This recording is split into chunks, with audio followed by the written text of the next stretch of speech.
I will try and stick to the statement as closely as possible because also of the details that it has. Let me start by greeting our Deputy Minister, Sindisiwe Chikunga, Mpumalanga MSc for Community Safety, Security and Liaison, Mr. Pet Ngomane, Western Cape MSc for Transport and Public Works, Mr. Donald Grant, Eastern Cape MEC, Ms. Weziwe Dikani.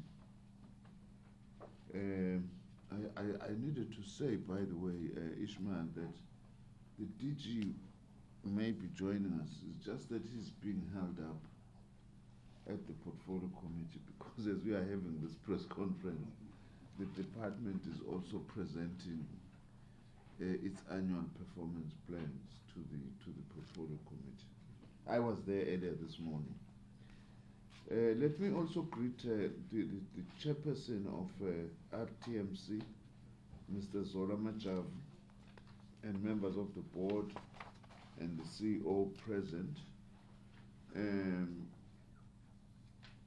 The Deputy Director General of Roads will also be joining us. He's still at the Portfolio Committee. CEOs of other transport entities who are here, and officials from other spheres of government, distinguished members of the media, distinguished guests, ladies and gentlemen. We have emerged from what was a very difficult period.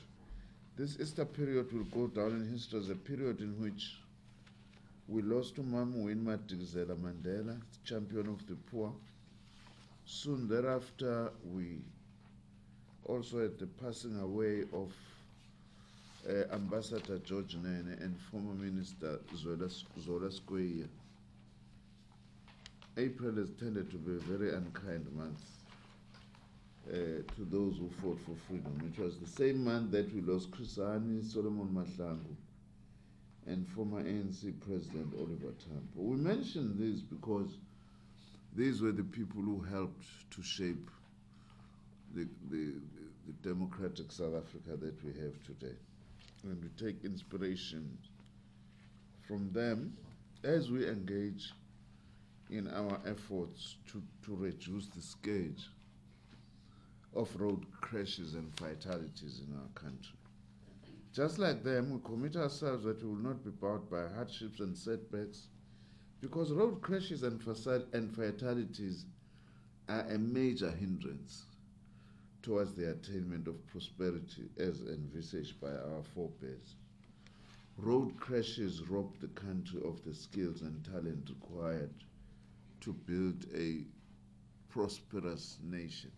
As you can see in that poster, road crashes are leading cause of death among South African youth. So they rob us of our young people. We recognize that there were many who died on the roads over the Easter period this year, and others were injured. On behalf of the government of South Africa, I would like to send our deepest condolences to the families and friends of those who died on our roads, and wish those who were injured a speedy recovery at home or in hospital. By the way, I do need to say that the reason why we delayed in releasing these figures was partly because of the period we covered, which I'm going to come back to now. And secondly, we also thought, let's allow the mourning period for Mamuine to go past so that then we can be able to focus properly on this important information for our country. This year we defined our Easter period differently from the previous years. Whereas we previously considered the Easter in narrow sense focusing only on the 4 or perhaps 5 days, if you count that we start counting for traffic purposes for Thursday, before Good Friday. This year we decided to align our plans with the school holidays.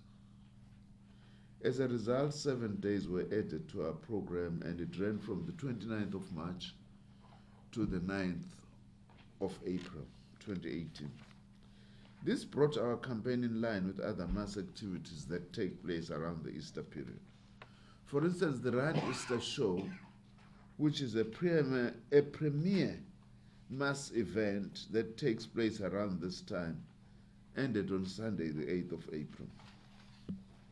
Those of you who keep a keen interest on traveling patterns will also have noticed that there was a spike in volumes of vehicles on the roads on that Sunday, the 8th of April, as holidaymakers returned to start preparations for the reopening of schools.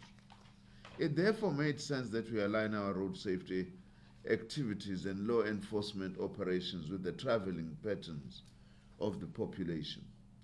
Consequently, the preliminary report we are presenting today will cover a 12-day period instead of the ordinary 4 days. Ladies and gentlemen, there were significant events that impacted on our plans and are worth considering when releasing this report. Key among them is that there were 4 major crashes that took place in rural areas. 2 of them happened in KwaZulu-Natal, Greytown and Taylor's Holt, and the other 2 in Limpopo, Diperere village and near Mabula Lodge in the Waterfall district. Together, these 4 crashes claimed 35 lives and left 26 people injured. These crashes happen where they were least expected and on roads that do not normally experience a high number of fatal crashes.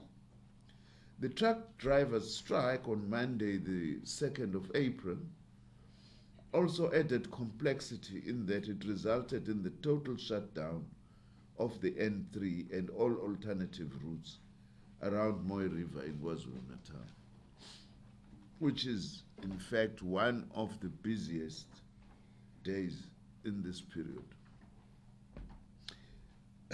Busiest place, sorry. This led to more than 5 hours delay for motorists who were making their way from KZN coastal areas to the central areas. Huge delays were also experienced in Polokwane, Limpopo on the same day as motorists were stuck in traffic congestion and were unable to drive out of the inner city to join the N1. The absence of Polokwane traffic police to control and direct traffic on such an occasion is a matter of serious concern, and the Road Traffic Management Corporation, together with the National Road Safety Steering Committee, will have to investigate this further and ensure that it does not happen again. Ladies and gentlemen, during this Easter period, we've stopped more than 150,000 vehicles and issued close to 110 traffic fines. What stands out in analyzing the preliminary report is that road crashes affect the poor and working class disproportionately more than other groups. This Easter, there was a noticeable shift towards the rural poor who use the roads as pedestrians. The number of pedestrians affected by fatalities increased from 33.8% in 2017 to 37.3% this year. An increase was also recorded in the number of drivers killed from 20.5% in 2017 to 25.6%. Passengers were the only user group that experienced a significant decline from 43% in 2017 to 35.5% this year. Of concern is the increase in the number of young children and middle-aged individuals who died as pedestrians on the road. Children between 0 and 4 years of age recorded an increase of 4.9% from 2.6% in 2017 to 7.5% in 2018. Middle-aged individuals between the ages of 50 and 54 also recorded a sharp increase from 1.3% in 2017 to 8.4% in 2018. The preliminary report shows that the main contributory factors to road fatalities are related to human behavior, with male drivers accounting for 71.1% of fatalities and females for 24.1%. An important statistic, by the way, which shows that women are better drivers than men, despite the fact that the number of women drivers over the last decade has increased significantly in South Africa. So we have to look at what is it that Omama do better than us as men. That in itself would be an important contributor to improving road safety in our country.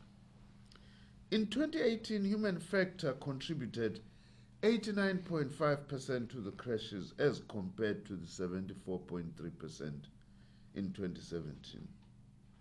The number of jaywalking pedestrians killed on our roads also increased to 38% as compared to 25.2% in 2017.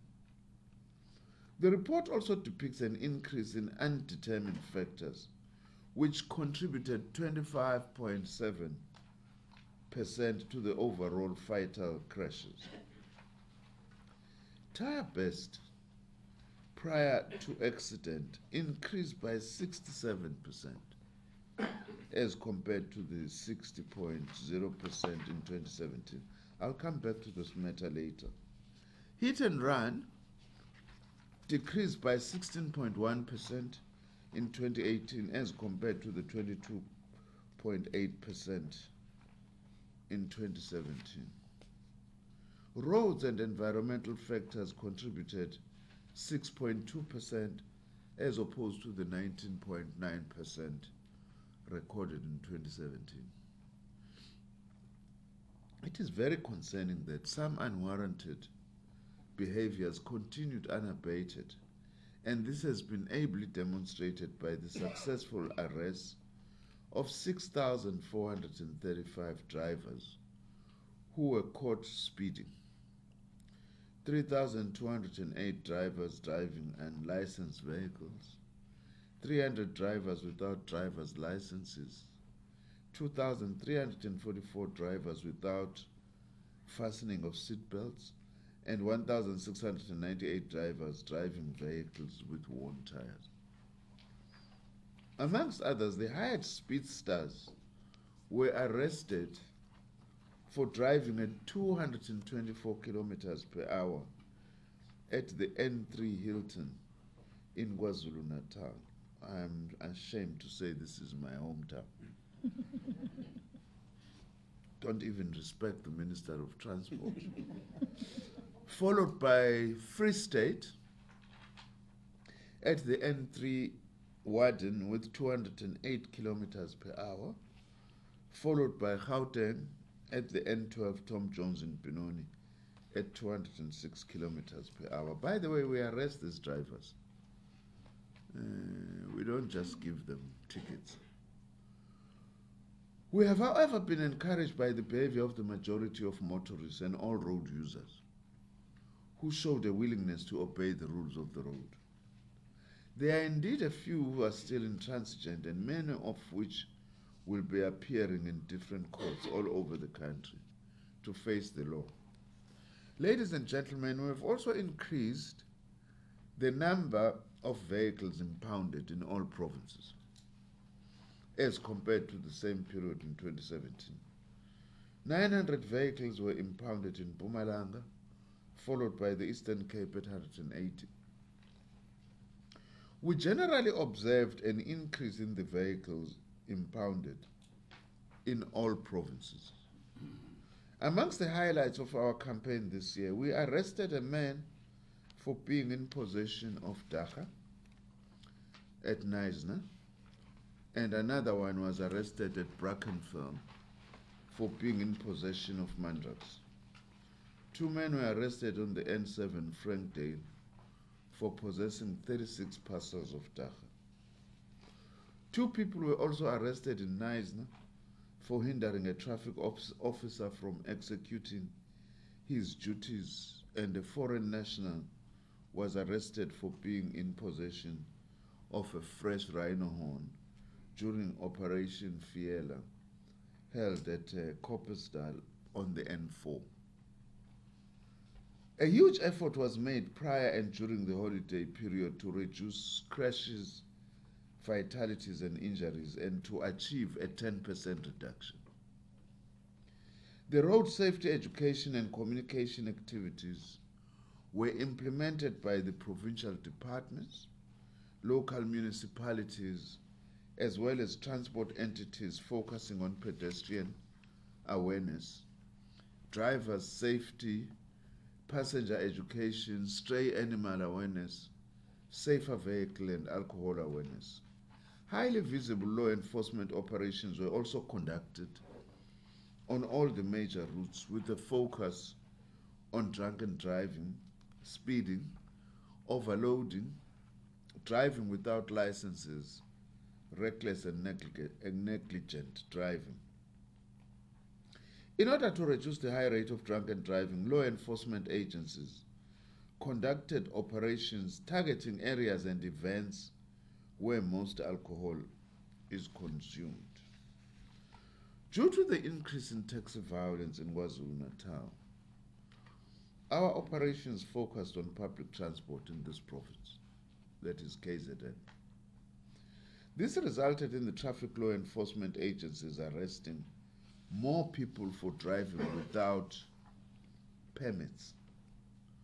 Despite these efforts, there was unfortunately an increase in the number of vehicles involved in fatal crashes over the extended Easter period this year compared to last year, with the total number standing at 430 compared to 349 the previous year. Light motor vehicles accounted for about 44.6% of the crashes, almost the same as last year. Bakkies or light delivery vehicles accounted for the second highest number of vehicle collisions at 21.2%. Minibuses recorded were third, with a 1% decrease to 9%, and buses were stable at around 1.7%. Most crashes happened on Friday, Saturday, and Sunday between 5 p.m. and 8 p.m. Critical routes with high accident rates were identified at the planning phase, and we intensified our traffic law enforcement operations in these areas. However, most of the crashes did not happen on those routes. The majority of crashes happened on unnamed village roads in Limpopo, as well as on the N2, N4, and R518. The most affected rural district municipalities in Limpopo are Vembe, Waterberg, Mupani, and Greater Sekhukhune. Other affected municipalities were Ekurhuleni, eThekwini, City of Tshwane, Capricorn, eHlanzeni, City of Johannesburg, City of Cape Town, Joe Qabi, Lijwele Putswa, ZV Mgcawu, and Kangala. Because of these crashes, a total number of 510 fatalities were recorded from March 29 to April 9, which represent a 14% increase when compared to the 449 who died in the same period last year. The highest increases in fatalities were recorded by Northern Cape, followed by the Northwest and Limpopo. The highest decrease was recorded by Mpumalanga, followed by the Free State. The fatalities as per province are as follows: Gauteng 89, KwaZulu-Natal 111, Western Cape 34, Eastern Cape 59, Free State 27, Mpumalanga 49, Northwest 34, Limpopo 80, Northern Cape 27. Ladies and gentlemen, to redress the challenges experienced during this Easter period, the Road Traffic Management Corporation, together with all provinces, will develop a road safety plan focusing on the main contributory factors of crashes such as pedestrians, impaired driving, dangerous driving, and occupant safety. We will align all provincial road safety plans with the National Road Safety Strategy and focus our attention on the 50 national identified hazardous locations. We will do this by also heightening the driver safety educational programs within vulnerable communities. The process of introducing the 24/7 shift has also begun in earnest, and the shift is now at different stages of implementation in provinces. The carnages experienced during this Easter period reaffirm our decision to reclassify all road traffic offences to Schedule 5 of the Criminal Procedure Act. The reclassification will ensure that our quest for a mandatory minimum sentence for drunken driving, inconsiderate, reckless, and negligent driving is realized. So beware, including journalists. Don't leave your time too late for press briefings so that you can leave on time and observe the rules of the road. We will examine the intensity of the issues regarding tire base as one of the vehicle contributory factors. We will consult with all stakeholders in the tire making industry, freight industry, and public transport industry. We're very concerned about this spike in best tires just before accidents. We are indeed disappointed by not meeting the 10% reduction in fatalities that we had set for ourselves. However, we will not lose hope. We will relentlessly continue our efforts to save lives, because as Utatu Nelson Mandela taught us that the glory in living lies not in never failing, but in rising every time we fall. As I conclude, let me commend the MECs, the Deputy Minister first, who is always on the road around this time, the MECs, the mayors, SALGA, traffic law enforcement officers, who, by the way, I must say, having been now on roadblocks a couple of times, my respect for traffic enforcement officers has grown tremendously. They are doing a great job under the most difficult circumstances, and their work is very dangerous. Some get run over by cars, others are shot at, kidnapped, and so on, by drivers who are committing crimes and trying to avoid being arrested. That's why one of the messages now to everybody who drives, when you get pulled on the side, don't get irritated. Just cooperate, produce your license, and produce other things that are needed, because that's in your own safety as well, actually. It's not an inconvenience, but it's a necessary intervention to ensure your own safety.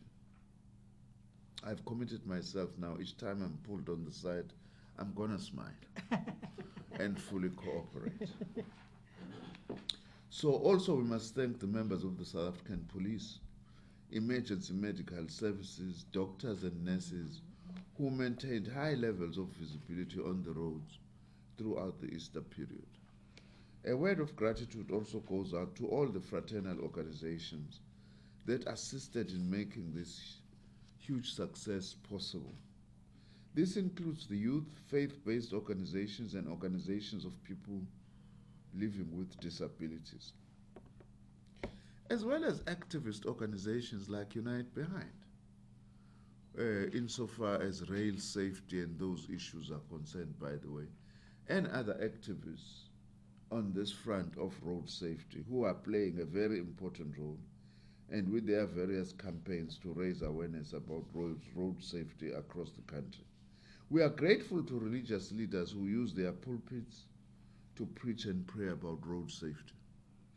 Let me also thank the media, yourselves, for your role in promoting and publicizing our road safety initiatives and ensuring that everyone in the country is aware of their responsibility.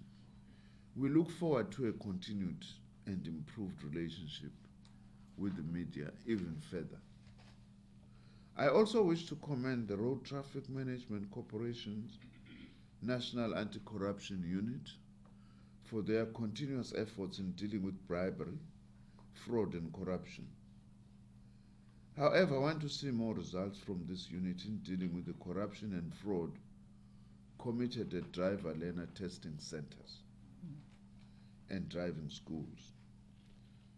By the way, we have also insisted that authorities must be tough with traffic officials who take bribes. I'm told in one country that I won't mention that it's normal that when you produce your passport, we are being told that there is a page that is missing in the passport, which you must put in. Though your passport goes from page 10 to 11, they say no. There is a page missing in between there. And you know what you have to do if you have got to get through.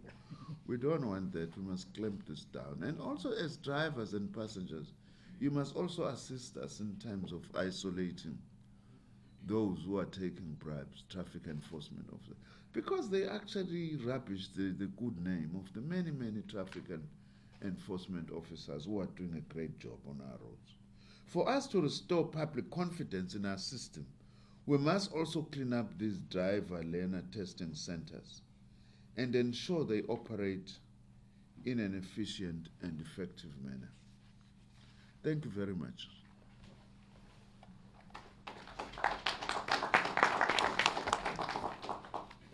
Thank you, Minister, for the statement. We now shall go to the second part of our briefing, which is allocated fully to the media and the entire panelists. It's a question time. When you rise, please tell us who you are and the organization that we are representing. We'll start here in Cape Town and later we'll be joined by our colleagues in Pretoria for the questions. I'm aware that there is Power FM that side, Jacaranda as well, and some newspapers there. So they will also be posing questions, Minister, and the panel for clarity seeking. I shall start here in Cape Town. If you have any questions, please raise your hand. Only members of the media are allowed to ask questions.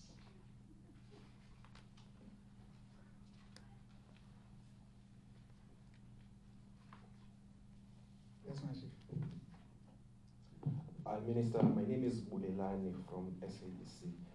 I suppose you are still new in this portfolio, but the issue of making drunk driving and reckless driving Schedule 5 offences is something that has been mentioned before by your predecessors. Can you just give us an indication how far is that process and what has caused the delay? Thank you. Any further questions? The statement is very clear. Oh, yes, sir. The amendment should happen in the Procedure Act.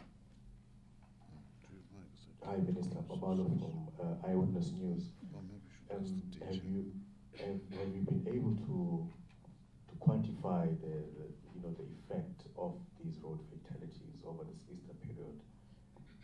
I know in previous years there have been attempts to try to put a figure on how much they are costing the economy. I know that the National Road to Durban did have some civil unrest where people were delayed for hours and couldn't get back to either KZN or Gauteng, that sort of thing. Can you kind of give us an idea of how it's impacting the South African economy? Thank you. Thank you. Any further questions? None. Okay. Are there questions at Tseho in Pretoria? Yeah, there is. We do have one hand up. Okay. They can proceed, Tseho. Hi, it's Bianca. Yeah, we do have one hand up so far in Pretoria. It's Bianca from Power 987. I don't know if I missed it, so it might be just a for clarification. The number of drivers who were caught drunk driving, I see there's numbers for speeding and unlicensed vehicles and so on. I might have missed it, but just for the 12-day period. Any further questions in Tshwane?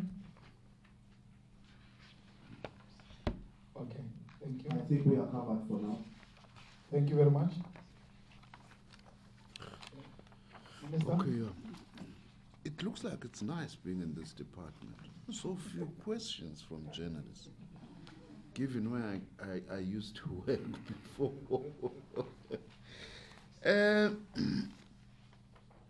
DG, maybe I'll give you the first question once I've finished here on matters relating to Schedule 5 as to exactly where we are. I don't have that detail with me now, other than to say that I am quite determined that it should happen and not talk about it, or even the CEO of the Road Traffic Management Corporation may want to say something on that. I don't know whether there are any details that are there or studies on the impact of the economy. It's how much? 306 billion rand per year. 306 billion rands per year. Now, that is big. Other costs, by the way, on our public services. For example, the road accident fund is for all intents and purposes bankrupt. Cumulatively now it owes 221 billion rand. Also, the other costs that we normally sometimes do not fully take into account, but I'm sure it would possibly be included here. Minister Mzwaledi complains that it's a huge stress on the health system, this issue of road crashes. We normally focus on counting fatalities and not those who get injured, disabled, and so on, that we need to be responding to. So it's got pressures also on government services and resources. Yanka, RTMC, drunk drivers, you didn't count them this time. So I will give that over to you with your permission, Ishmael, to RTMC. Yeah. Okay. CEO, you can talk to the issues of the scheduling as well as the reclassification. Thank you, Minister, MECs and colleagues DG. The issue of the scheduling, yes, it has taken a process, simply because before you reclassify, there are three key processes that you need to be dealing with. The affordability issue in relation to the justice process, the consultation with the public in relation to the rescheduling there too, and over and above the affordability, the human capital that is in there. So that process we have jointly engaged with the Department of Justice. What is now going to be unfolding, it's a process that leads to the consultation with the provinces as well as the public in this process, because that's very key. Remember that also we'll be dealing with the issue of the constitutional right of the individual to have access to the bail and the freedom of the individual. So that process, we also expect that it's not going to be a steamrolled over process. It's still going to take us a number of processes to get to that stage. So it might not be appropriate to indicate that you are going to be done by it this year. The engagement process is going to determine the pace as well as the outcome there too. Finally, it has then go back to parliamentary processes and the cabinet to then ensure that we have reclassified the process. The second issue that is raised in terms of the number of the drunken drivers that had to be that had been arrested throughout the country over the period starting from the 29th and the 9th. That's the process that we are verifying with the courts now, because before we give the preliminary, we need also to compare our numbers together with the court's appearances that we've dealt with. We'll shortly be giving those numbers with the case numbers related thereto. Thank you very much, DG. Is there any addition you'd like to make? Not really, except to say that this issue of rescheduling, it is not easy, as Advocate Msiv is saying. Over and above canvassing it to the public and getting their views, we then still to formulate changes to the prevailing legislation. And that obviously is led by the Department of Justice. But discussions have started at a technical level to deal with those matters. However, it is not something that can be realized even within a year from now. There's quite an elaborate process, including a parliamentary process. Thank you very much. Are there any further questions? Yes, ma'am. Just on an unrelated matter, Minister, is there a way of giving us an indication of how far is the process of renaming the Cape Town International Airport, and what areas are you considering?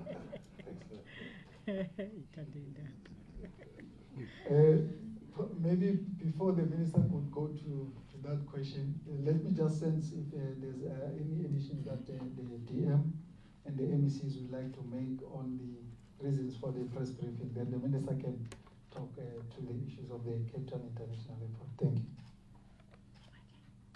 No, thank you, Ishmael. Maybe on the issue of cost of accidents and incidents to our economy, indeed, it's very costly. I think 2 years ago, we're actually saying it's about 306 billion rand, because that will include, as the minister indicated, the money that we pay when people die, assist them with funerals, loss of income and all that. But also, you have people that get injured who are admitted in ICUs, whose life forever depend on life-saving machines, and we still have to take care of that as the department, but as a country as such. The nurses that we pay as they take care of these people, the operations that happen. When you add all that, you can actually go to that amount, and that is why the minister was actually saying RAF is technically insolvent as we speak because of the cost of this accident. So it's very costly for our economy, and it cannot be allowed to happen, because we can use this money for a number of things. 306 is a lot of money, and it can actually be used to develop our people and ensure that we live a better life. Thank you. Thank you. MEC Grant. Thank you, Program Director. Just to add to what the Minister and Deputy Minister have said, normally the media don't like to project good news, but I can say as far as alcohol is concerned with drivers in the Western Cape, we've been tracking this very carefully ever since the reintroduction of the Drager in August 2016. And at that stage on our provincial roads, because we summarize it every week, the number of drivers who were behind the steering wheel who were over the limit was more than 3%. And that, the Drager, as well as the random breath testing that was introduced last year, has resulted on provincial roadblocks now in the Western Cape, less than 1% are drunk behind the wheel. And that's a 200% increase. What really does worry us in terms of the concept of alcohol and roads not mixing, however, we've got to do a lot more work around pedestrians, because too many of our pedestrians in our urban areas are being run over. And that's something which the Minister discussed with us earlier this morning. And we need to work in districts, not only in the rural areas, but with the municipalities, to have more effective means to try and prevent pedestrians from being run over. Thank you, MEC Ngomane. Thank you for the opportunity. I'm partly covered by the clarification given by the Minister and my colleagues. But what I'm going to emphasize, which seemed to be bearing fruit, and the Minister also emphasized when he was giving us a briefing and in the morning, is the issue of working together with all stakeholders, including yourself, because this is not a responsibility of one stakeholder. If we want to be successful in fighting crime and road safety, working together is very much important, and identify wherever you are, to which role am I playing in order to fight this issue, which is wasting a lot of money for our government, which was supposed to be used in other issues of development. So if we can play a role, all of us, and not look to government, we can benefit a lot. Thank you. Thank you very much. Ms. Tikani, is there any? Thank you very much. Chairperson? Bulalane, I just want to go back to the scheduling issue, because it is very opposite, and an impression might be created that two ministers preceding Dr. Nzimande have been talking about it. It is indeed a very intricate matter. In terms of the statistics that we have, 89.5% accounts to human factors. And what the risk classification philosophy seeks to achieve is to deal decisively with that human behavior which results to everything else that we've spoken about. Now, the reclassification is aimed at talking to two aspects. One, the ease with which offenders are released on bail soon after the offense or the alleged offense. Secondly, and most importantly, is the issue of sanctioning as consequence management. Now, just to give you a sense, the speedsters that were arrested in KZN and Joburg were released soon after they had been processed at various police stations. So strictly speaking, is anything above 160, you don't issue a ticket, you arrest a person, then they get processed. When that happens, the criminal justice system takes over. It's no longer our law enforcers, our traffic law enforcers. Now, because that type of offense is currently classified as a Schedule 1, your so-called less serious offense, there would be no reason to keep them behind bars without being admitted to bail.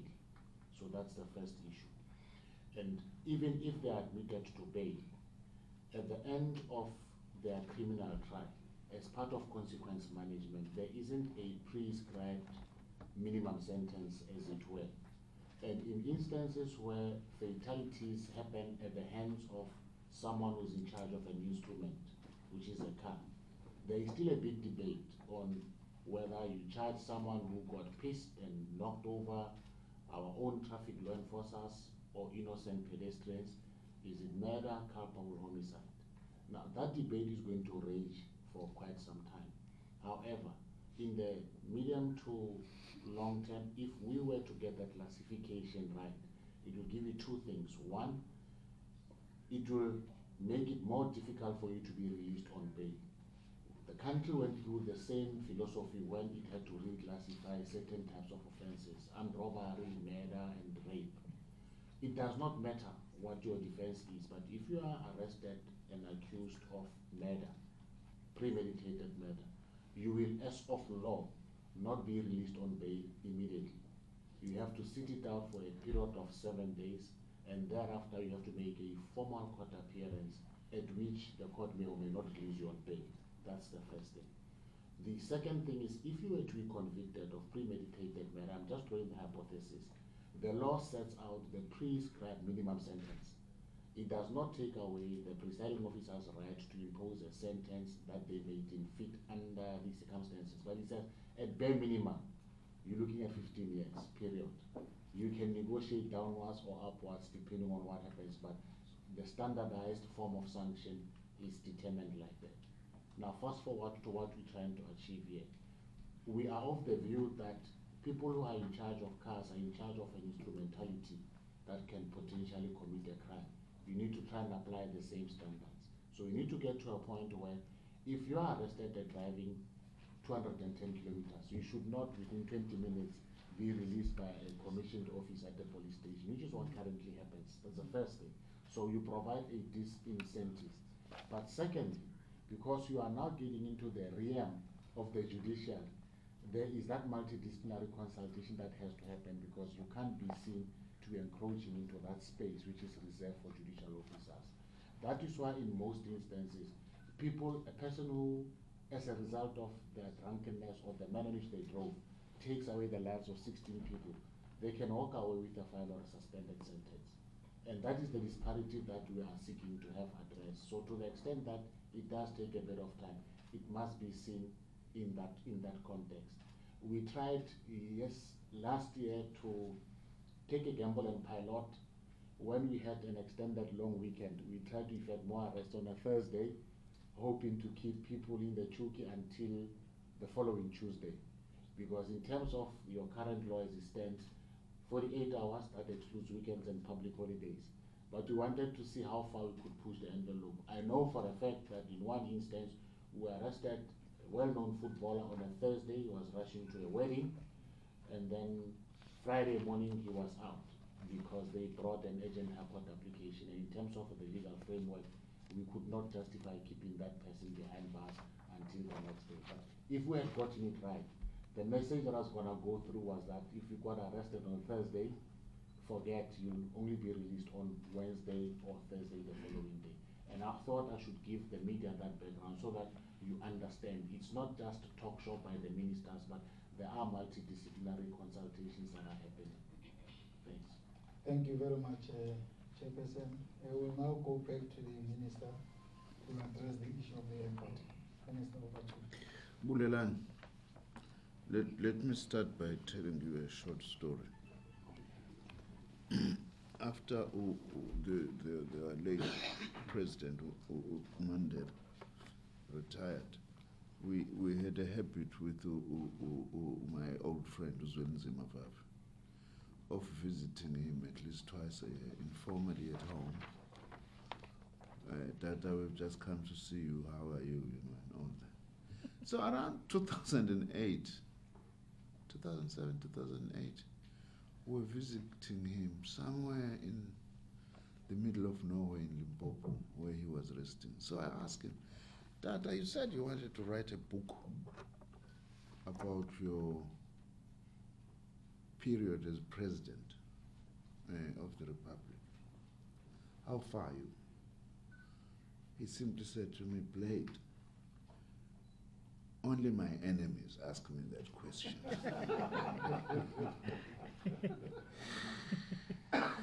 Because he knew that it's very complex, because he was getting tired.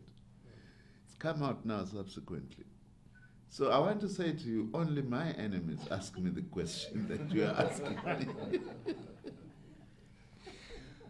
Look, there are a number of names that have been put forward around the renaming of Cape Town International Airport. Some officially, others in the media or in public. So I must just admit that we have started with consultations. And the name that's high up there is the name of Nelson Mandela. But we will have to consider other proposals as well. For instance, there is a proposal around Robert Sobugu. I'm not sure whether that was officially given to the department, our department, or the Department of Arts and Culture. Then on Saturday, for the first time, then there was also the name of Blade Nzimande.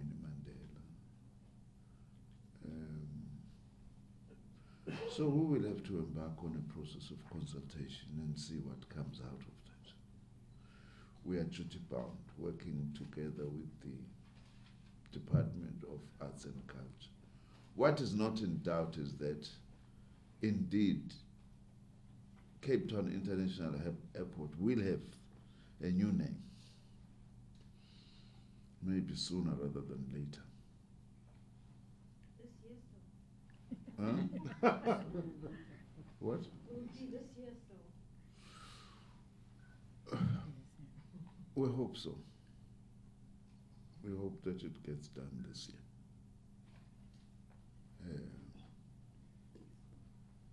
Yes. Because there is a push, and an interest.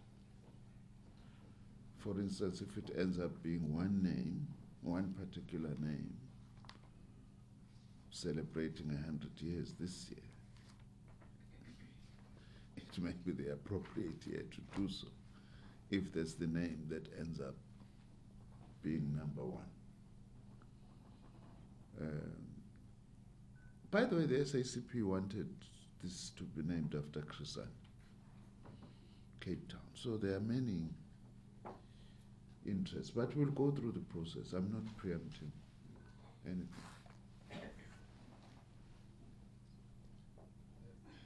Oh, Ishmael, with your permission, I think it is important also that the media assist us. Just in closing, I'm sure we are wrapping up now. As we've held work together before, we are also approaching another, what will in effect be a long weekend. Long weekend. 27th of April on a Thursday. It's Friday, sorry, and May Day on Tuesday the following week. So to say these messages on road safety are not only for Easters and the festive season, but for periods like those where there is increased movement of people, to say, let's observe the rules of the road. Our report clearly shows that hugely the causes of road crashes have got to do with human behavior. So we would really like to take that message that let's respect the rules of the road so that we are able to save lives on our roads. Thank you very much. Thank you, Minister and members of the media, both in Cape Town and Pretoria. We have circulated the written statement and will also send it electronically. Those who are on social media will also find it there, and the Department of Transport social media platforms, including the RTMC social media platforms and all other road entities of the Department of Transport. Thank you very much for coming. Thank you. Thank you very much.